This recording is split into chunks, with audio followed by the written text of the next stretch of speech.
ఈవీఎతకు స్వాగతం. కూచాన్ దేవునిపల్లి ఈ దేవాలయము మెదక్కి 4 కిలోమీటర్ల దూరంలో ఉంటుందండి. అద్భుతమైన పుణ్యక్షేత్రం ఇది. దాదాపుగా 1000 ఏళ్ళ పూర్వమే ఇక్కడ స్వామివారు వెలిచినట్టుగా ఇక్కడి స్థానికులు చెప్తున్నారు. ప్రకృతి ఒడిలో వెలిసిన పుణ్యక్షేత్రం శ్రీ కూచాన్ వెంకటేశ్వర స్వామి దేవాలయము. ఈ దేవాలయంలో ఎవరైనా సరే పండుకొని వెళ్ళి స్వామిని దర్శించుకొని రావాలి.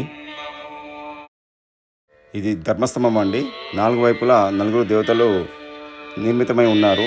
ఈ ధర్మస్తంభం ఇది పవిత్రమైన కోనేరు కూడా ఉందండి. ఈ దేవాలయానికి చాలా అద్భుతం అని చెప్పొచ్చు. చాలా పురాతనమైనదని ఈ కోనేరు చూస్తే మనకు అర్థమవుతుంది. ఈ కోనేరు చాలా పురాతనమైన దేవాలయం అండి. మీరు చూస్తుంది కూచాన్పల్లి దేవాలయము, చాలా పురాతనమైన దేవాలయము. ఆ పక్కనే ఈ కోనేరు కానుకొని ఒక చిన్న కుగ్రామం ఉందండి. వాళ్ళే ఈ స్వామివారికి బ్రహ్మోత్సవాలు కానీ, అదేవిధంగా స్వామివారికి సోమవారము, అదేవిధంగా శనివారము అధిక జనాలు ఇక్కడ సందర్శనకు వస్తుంటారు. ఆ పక్కనే శ్రీ వీరాంజనేయ స్వామి దేవాలయము. ఆ స్వామి దర్శనం కూడా చాలా మంగళకరము. ఈ స్వామి దర్శనం తర్వాత మనకు ఆ పక్కనే పూర్వము మెట్ల మార్గం కూడా ఉందండి. ఇప్పటికీ దాన్ని శిథిలావస్థకు వచ్చేసింది. ఆ కోనేటిలో స్నానం చేసి ఈ మెట్ల మార్గం గుండా స్వామివారి దర్శనానికి వెళ్ళేవారు భక్తులు. అప్పుడు ఇది ఇప్పుడు వాడటం లేదు కాబట్టి ఇది శిథిలావస్థకు వచ్చి చెట్లు మొక్కలన్నీ పెరిగిపోయినాయి. చాలా అద్భుతమైన దేవాలయము. ఇది ముఖద్వారం అండి.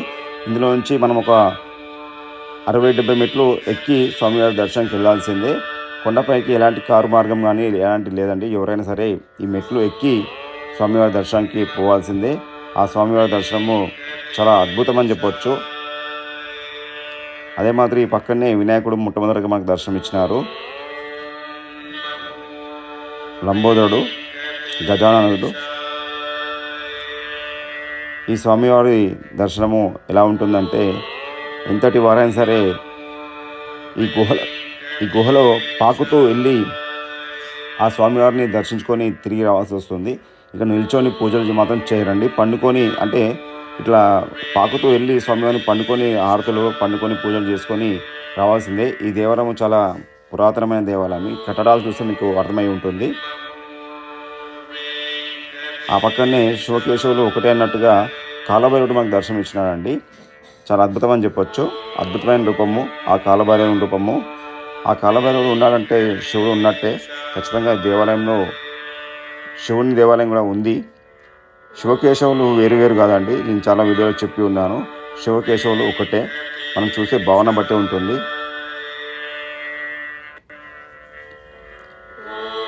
కూచాన్పల్లి శ్రీ వెంకటేశ్వర స్వామి దేవాలయము శిఖర మండపం కనిపించేది.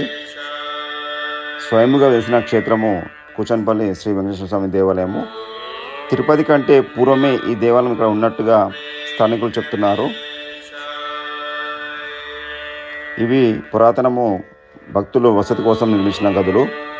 అదేవిధంగా స్వామివారి అమ్మవారు కూచాన్ తాయి అని అమ్మవారు ఇక్కడ వెలిసి ఉందండి. లక్ష్మీ అమ్మవారు. మనం ఇప్పుడు శివాలయం గుడికి వెళ్తున్నాము. నందీశ్వర వారు ఆ కిటికీల నుంచి శివుని చూస్తున్నట్టుగా మాకు దృశ్యం కనబడుతుంది. లోపలికి వెళ్ళి చూస్తే వీరభద్రుడు. ఇంకొక విషయం ఏంటంటే ఇక్కడ ఆ పక్కనే శివుడు. ఈ క్షేత్రానికి బేతాళుడు రక్షకుడు ఉంటాడండి. మనకు వీరభద్రుడు కనబడుతున్నాడు కదా. వీరభద్రుని పక్కన 2 త్రిశూలాలు భూమిలో నుంచి బయటకు వస్తున్నట్టుగా మనకు దర్శనమిస్తున్నాయి. చూసిన కదా. ఆ పక్కనే నాగేంద్రుడు, నందీశ్వర వారు. అద్భుతం అని చెప్పొచ్చు ఈ దర్శనం. అలాగనే ముందుకెళ్తే మనము ఈ కొండపైకి వెళ్ళి ఆ శిఖర దర్శనం కూడా చేసుకుందామండి. ఇది అమ్మవారి గుడి ముందున్న గజస్తంభం అండి. ఇది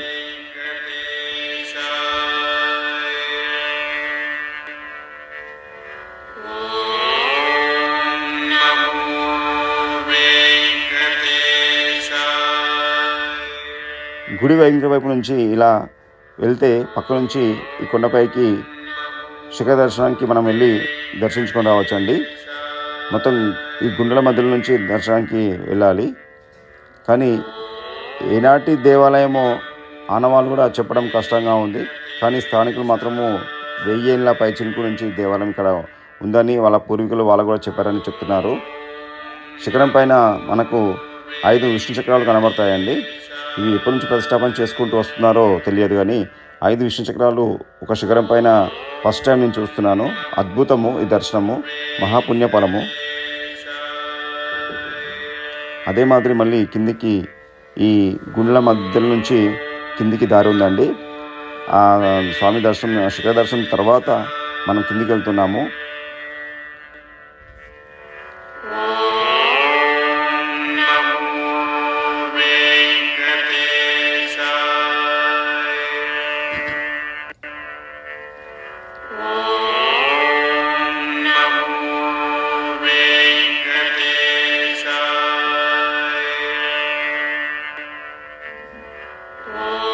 వర్షాలు పడి పచ్చని మొలకలు ఎత్తాయండి. చెట్లు పచ్చగా చిగుర్లు వచ్చినాయి. చూడచక్కని దృశ్యంగా మనకు కనబడుతుంది. పచ్చని చెట్ల మధ్యలో, కొండ మధ్యలో స్వామివారి దర్శనానికి మనం బయలుదేరినాము. ఇది మెట్ల మార్గము పైకి.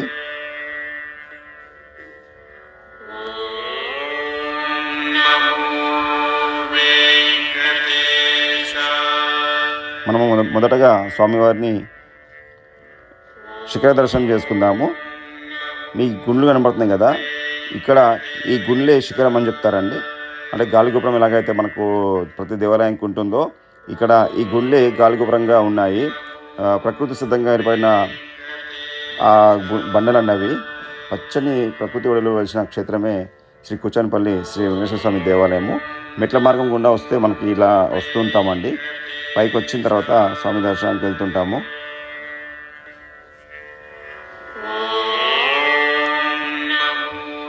ఈ గుహ మీకు కనిపించేదే గుహ అండి. ఎవరైనా ఈ గుహల నుంచి పాకుతూ వెళ్ళి ఆ స్వామివారిని దర్శించుకొని తిరిగి రావాల్సి వస్తుంది. మీకు ఆ లైట్ కనబడుతుంది కదా, ఆ లైట్ వెలుతురులో కనిపించే విగ్రహాలు ఏంటి అంటే వీళ్ళు జియర్లు అండి. స్వామివారికి ఎప్పుడు నిత్యము ఆ స్వామి సేవలో ఉంటారు. ఆల్వార్లు అంటారు వీళ్ళని.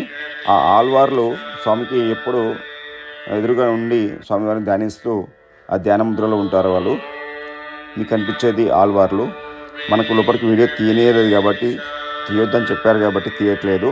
కానీ మీకు ఖచ్చితంగా ఆ స్వామివారి ఫోటో మీకు చూపిస్తాను, దర్శనం చేయిస్తాను. ఎవరైనా సరే, ఎంతటి వారైనా సరే ఇందులోంచి పాకుతూ వెళ్ళి ఆ స్వామివారిని దర్శించుకొని తిరిగి రావాల్సి వస్తుంది.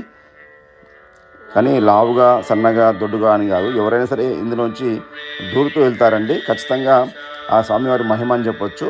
ఎవరైనా సరే అందులోంచి బయటికి పోయి స్వామివారిని దర్శించుకొని మళ్ళీ తిరిగి రావాల్సి వస్తుంది. ఆ గుహలోకి ఎవరైనా సరే వెళ్ళి వస్తుంటారండి. ఇలాంటి భయం కానీ, ఇలాంటి ఆందోళన కానీ ఉండదండి. ఆ స్వామివారి దర్శనము మీకు చేయిస్తున్నాను. కూచాంతాయి అమ్మవారు స్వామివారి దర్శనము చాలా అద్భుతం అని చెప్పొచ్చు. ఎవరైనా సరే ఆ పంతులు గారు చూసారు కదా, అలాగనే పండుకొని ఆరతి ఇస్తారండి. దర్శనం మనకు అలాగా జరుగుతుంది. ఈ దర్శనం మనకు చాలా అద్భుతం అని చెప్పవచ్చు. ఆ గుహల నుంచి బయటకు వచ్చాము ఇప్పుడే. దర్శనం చాలా అద్భుతంగా జరిగింది. ప్రకృతి విడుదల వేసిన క్షేత్రమే కూచానపల్లి శ్రీ వెంకటేశ్వర స్వామి దేవాలయము. తిరుమల మండపాలు ఎలాగైతే ఉన్నాయో ఆ మండపాలు మాదిరిగానే ఈ మండపాలు ఉన్నాయండి. చాలా పురాతనమైన దేవాలయం అని ఈ మండపాలు చూస్తేనే మనకు అర్థమవుతుంది. మనం కూడా గెస్ చేయొచ్చు ఎన్ని నాటి దేవాలయం అని. ఇక్కడ ఇంకో విషయం ఏంటంటే గండ దీపాలు కూడా పెడుతూ ఉంటారండి. మనకి ఇలాంటి ఆపదలు కానీ, గండలు కానీ వస్తే ఇక్కడికి వచ్చి ఆ స్వామివారిని ముక్కొని గండ దీపాలు కూడా పెడుతూ ఉంటారు చాలామంది. మీకు కనిపించే స్థలమే గండ దీపాలు ఉంటాయి అక్కడ. అదేవిధంగా ఆ పక్కనే రామలవారి దేవాలయం ఉంది. పూర్తిగా తిరుమలలో ఎలాంటి ప్రకృతిలో వెలిసారో స్వామి పచ్చని వాతావరణంలో ఇది కూడా అలాగనే ఉంటుందండి దేవాలయము.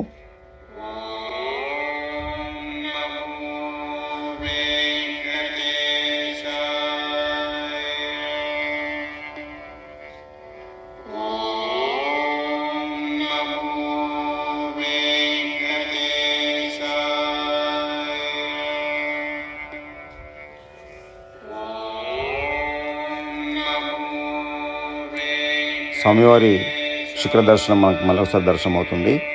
ఇది పూర్వము నిర్మించిన గదులండి. అప్పుడు మెట్ల మార్గం ఉండేది కాదు కాబట్టి ఆ బండరాలని మెట్లుగా మలిచి కట్టడం జరిగింది. దీనికి అనుగుణంగా దానికి నూతనంగా వెనకాల కొత్త బిల్డింగ్ ఉందండి. అందులో కూడా వసతి గృహాలు ఉన్నాయి. భక్తులు వచ్చిన వాళ్ళు అక్కడ అందులో ఉండవచ్చు.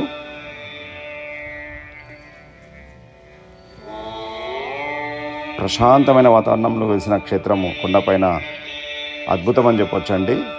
ఎంత చూసినా కూడా తనివి తీరట్లేదు కాబట్టి మీకు మళ్ళీ చూస్తున్నాను. అందరికీ నమస్కారం అండి. మనం చూస్తాం కదా స్వయంభూ క్షేత్రం అండి. ఇది బండ సర్కిల్లో ఏ భక్తులైనా సరే బండ సర్కిల్ నుంచి పాకుతూ వెళ్ళి స్వామిని దర్శించుకోవాల్సిన దేవాలయం ఇది.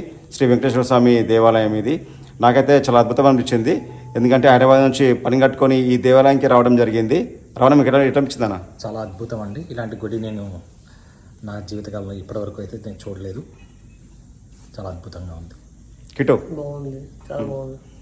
చూసారు కదండి, ఈ దేవాలయానికి ఇలాంటి భక్తులైనా సరే, నేను ఇంతకుముందు కూడా చాలా వీడియోలో చెప్పి ఉన్నాను, శివుడు కేశవుడు వేరు కాదు, ఒకటే. ఖచ్చితంగా వాళ్ళు శివుడు ఉన్నాడంటే కేశవుడు ఉంటాడు, కేశవుడు శివుడు ఉంటాడు. ఎందుకంటే ఇప్పుడే మీకు కాలభైరవుడిని వీరభద్రుడిని మీకు చూపించాను. దాని పక్కనే వెంకటేశ్వర స్వామి, వాళ్ళు కూడా స్వామిని సేవిస్తున్నట్టుగా ఆ స్వామికి ఎదురుగా కూర్చొని స్వామిని చూస్తూ ధ్యానంలో ఉన్నారండి. అలాంటి అద్భుతమైన దృశ్యం ఇది. ఇలాంటి దేవాలయంకి రావాలంటే ఖచ్చితంగా మీదకి వచ్చిన వాళ్ళని ఎవరిని అడిగినా సరే ఈ దేవాలయం గురించి చెప్తారండి. మహాద్భుతము ఈ దేవాలయం. మాకైతే చాలా తృప్తినిచ్చింది దూరం వచ్చినందుకు. హ్యాపీ. ఎవరైనా సరే ఈ దేవాలయానికి వస్తే మాత్రము పొద్దునే రండి. మార్నింగ్ 7 to 12 వరకు ఉంటుంది, సాయంత్రం 5 to 7 వరకు ఉంటుంది. ఈ దేవాలయానికి ఆ సమయంలో వస్తే స్వామివారి పక్కన ఉండి ఆ స్వామివారి దర్శనం చేయించి పంపిస్తారండి. అద్భుతం అని చెప్పవచ్చు. ఏదేమైనా ఈ దేవాలయం దర్శనం మాకు ఆనందకరము. అందరికీ నమస్కారం. ఈ వ్యాఖ్యను లైక్ చేయండి, షేర్ చేయండి, సబ్స్క్రైబ్ చేయండి.